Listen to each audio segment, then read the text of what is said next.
تو رمضان المبارک کے مہینے کے اندر رسول اللہ صلی اللہ علیہ وسلم نے صحابہ کرام کو حکم دیا کہ صحابہ جہاد کی تیاری کرو، اسلحہ تیار کرو، گھوڑے تیار کرو، مشقیں کرو، جہاد کے لیے نکلنا ہے، مکہ کے اندر جانا ہے۔ صحابہ کرام پھولے نہیں سماتے تھے، کسی کے چہرے پر شکنے نہیں، کسی نے یہ نہیں کہا کہ مکہ دور ہے، گرمی زیادہ ہے اور گھوڑے نہیں ہیں، سواریاں نہیں ہیں، لڑیں گے کیسے، ہمارے جسم کمزور ہو جائیں گے۔ نہ، صحابہ کرام کے دلوں کے اندر خوشی ہے، کوئی پریشانی نہیں کہ ہم مکہ کی طرف جا رہے ہیں، ہم اپنے وطن کی طرف جا رہے ہیں، اپنے ملک کی طرف ہم جا رہے ہیں۔ میرے بھائی جو سعودیہ میں رہتے ہیں، مکہ کی محبت اپنی جگہ، لیکن جب ویزا لگ جاتا ہے، جب ٹکٹ ہو جاتی ہے، تاریخ فائنل ہو جاتی ہے، تو پھر ان کے لیے ایک ایک لمحہ گزارنا مشکل ہوتا ہے کہ کب میں اپنے وطن میں پہنچوں گا۔ اب صحابہ کرام تو کئی سال سے مدینہ کے اندر رہ رہے تھے اور اب مکہ کے اندر جانا تھا اور پھر جہاد کی تیاری کے ساتھ جانا تھا۔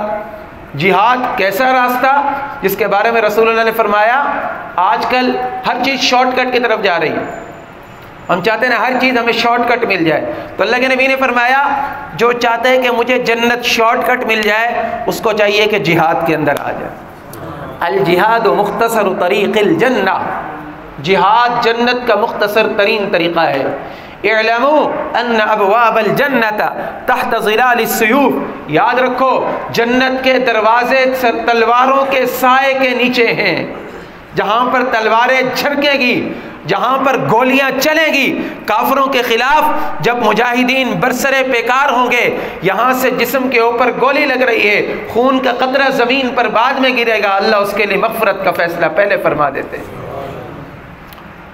رسول اللہ نے فرمایا الجہاد مختصر طریق الجنہ، الجہاد ماضٍ الی یوم القیامہ، جہاد قیامت کے دن تک جاری رہے گا۔ کسی عادل کا عدل اور کسی جابر کا جبر اس جہاد کو کبھی نہیں روک سکتا ہے۔ اور فرمایا کہ اگر تم نہیں کرو گے جہاد تو اللہ رب العزت تمہاری جگہ ایسی قوم کو کھڑا کریں گے کہ جس قوم کا تم کچھ نہیں بگاڑ سکو گے۔ انفروا خفافا وثقالا، ہلکے ہو یا بوجھل، جوان ہو یا بوڑھے، امیر ہو یا غریب، غلام ہو یا آزاد، جو بھی ہو نکلو جہاد کے اندر۔ وجاہدوا باموالکم وانفسکم فی سبیل اللہ، اللہ کے راستے میں اپنے مال کے ساتھ جہاد کرو، اللہ کے راستے میں اپنی جان کو کھپا دو۔ قل، کہہ دو ان کان آباؤکم وابناؤکم واخوانکم وازواجکم وعشیرتکم واموال اقترفتموها وتجارة تخشون كسادها ومساكن ترضونها احب اليكم من الله ورسوله وجهاد في سبيله فتربصوا حتى يأتي الله بأمره۔ اگر تمہارے والدین، تمہاری اولاد، تمہارے رشتہ دار، تمہارے بیوی بچے، تمہارا کاروبار، تمہارا مال، تمہاری تجارت، ان میں سے کوئی چیز بھی اگر تمہیں جہاد سے روک رہی ہے تو انتظار کرو کہ اللہ تمہارے اوپر عذاب بھیج دے۔ فتربصوا، یہ سورۃ التوبہ کی آیتیں ہیں۔ فتربصوا، انتظار کرو، حتی یأتی اللہ بامری، یہاں تک کہ اللہ رب العزت اپنا امر تمہاری طرف بھیجے۔ اور فرمایا اذا ترکتم الجہاد فسلط اللہ علیکم الذلہ، جب تم جہاد کو چھوڑ دو گے اللہ رب العزت تمہارے اوپر ذلت کو مسلط کر دے گا۔ آج دنیا کے 2 ارب سے زائد مسلمان موجود ہیں، مسلمانوں کے پاس طیارے موجود ہیں، مسلمانوں کے پاس ایٹمی طاقت موجود ہے، مسلمانوں کے پاس بحری بری افواج موجود ہیں، مسلمانوں کی معیشت مضبوط ہے، مسلمانوں کے پاس تیل کے کنویں موجود ہیں، مسلمان افراد کے لحاظ سے زیادہ ہیں، مسلمان عسکری لحاظ سے زیادہ ہیں، مسلمان ہر لحاظ سے طاقتور ہے۔ بتاؤ اسرائیل نے پوری دنیا کے مسلمانوں کے ماتھے کے اوپر ذلت کا پرچم لگا دیا ہے۔ 6 مہینے ہو گئے ہمارے 23 لاکھ مسلمانوں کی ایک پٹی، اس کے اوپر وہ بمباری کرتا ہے، مسلمان روکتے ہیں، کہتے ہیں نہیں رکوں گا، میں تمہارے ایٹم سے نہیں ڈرتا۔ اس کو پتہ ہے مسلمان بزدل ہو چکا ہے، مسلمان بزدل ہو چکا ہے۔ اے محمد عربی کا کلمہ پڑھتے ہیں ہم، یہودیوں کے بازار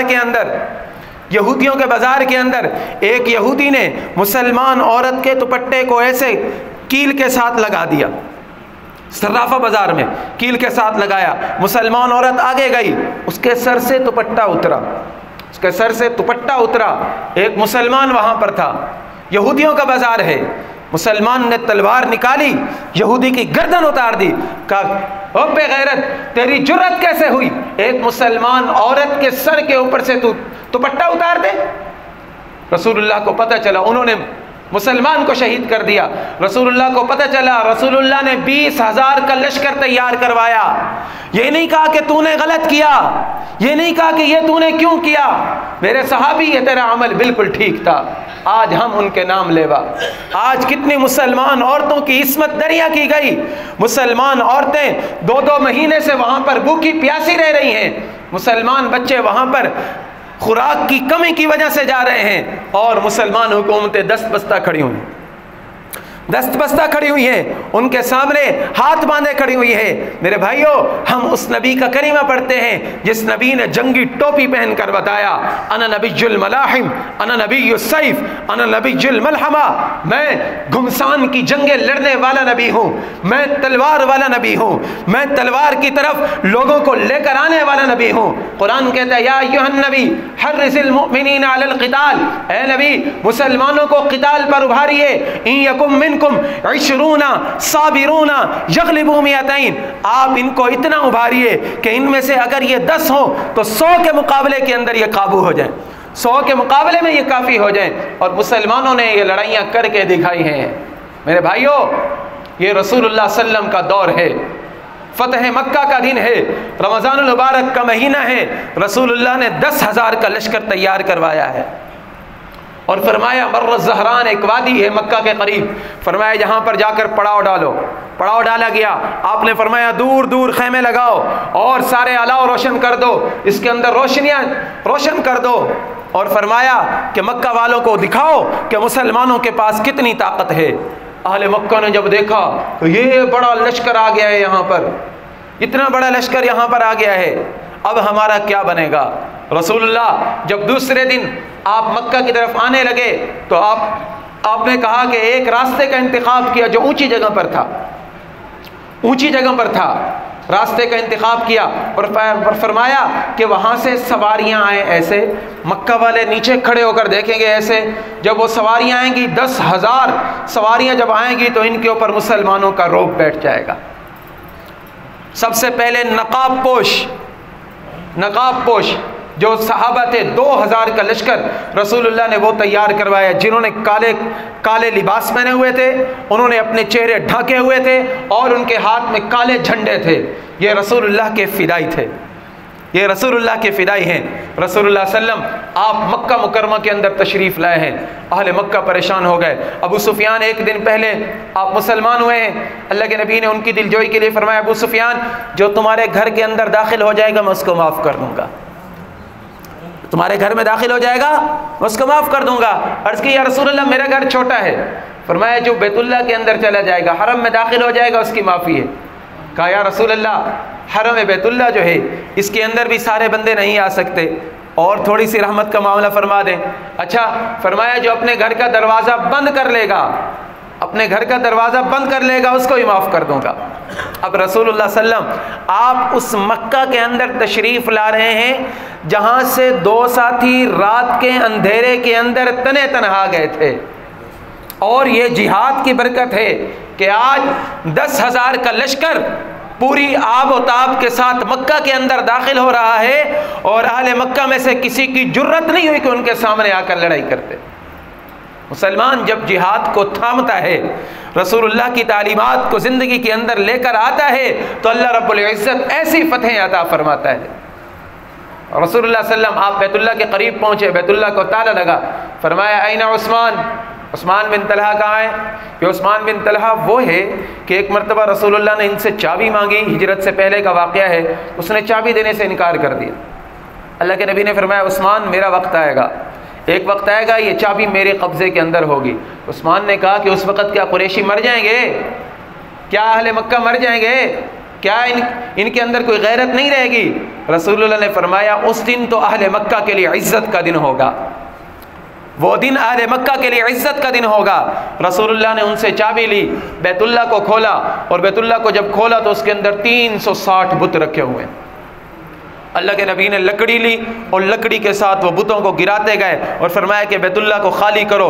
جاء الحق وذهب الباطل ان الباطل كان زهوقا، اب حق آ چکا ہے، باطل مٹ چکا ہے، باطل مٹنے کے لیے آتا ہے۔ وقتی طور پر تمہیں نظر آئے گا کہ یہ بہت زیادہ بڑھ گیا ہے، بہت زیادہ اس کا غلبہ ہے، لیکن باطل ہمیشہ مٹ کر رہتا ہے۔ اللہ کے نبی نے اس کو خالی کروایا۔ حضرت بلال حبشی رضی اللہ تعالیٰ عنہ، جن کو مکہ کی گلیوں کے اندر اہل مکہ گھسیٹا کرتے تھے، فرمایا بلال بیت اللہ کے اوپر چڑھ جاؤ، بلال بیت اللہ کے اوپر چڑھ جاؤ اور بیت اللہ کے اوپر چڑھ کر اذان دو۔ وہ بیت اللہ جہاں پر عبادت کرنے کی اجازت نہیں دی جاتی تھی، آج حضرت بلال حبشی رضی اللہ تعالیٰ عنہ بیت اللہ کی چھت کے اوپر کھڑے ہو کر اذان کی آواز بلند کر رہے ہیں۔ اذان سے فارغ ہوئے، حضور علیہ الصلوۃ والسلام نے ارشاد فرمایا، اے اہل مکہ بتاؤ کیا خیال ہے تمہارا، کیا بنے گا تمہارے ساتھ میں کیا سلوک کروں گا؟ اہل مکہ نے کہا، اخ کریم وابن اخ کریم، ہمارا بڑا پیارا بھائی ہے، اور تمہارے والد بھی بڑے اچھے تھے، تمہارے دادا بھی بڑے اچھے تھے۔ فرمایا ہاں تم نے ٹھیک کہا، جاؤ آج میں تمہیں وہی بات کہوں گا جو حضرت یوسف علیہ السلام نے اپنے بھائیوں کو کہی تھی، لا تثریب علیکم اليوم، میں تم سے کوئی بدلہ نہیں لیتا۔ یہ فاتح اعظم سیدنا آقا و مولا حضرت محمد الرسول اللہ صلی اللہ علیہ وآلہ وسلم کا اخلاق ہے۔ کن کے اوپر غلبہ آ گیا ہے؟ جنہوں نے مکہ سے نکالا، جنہوں نے ان کے اوپر ظلم کیا۔ حضرت خدیجۃ الکبریٰ رضی اللہ تعالی عنہ وہاں پر فوت ہو گئی اور اپنے یاروں سے جدا کرایا اور مکہ کو چھوڑنے کے اوپر مجبور کر دیا۔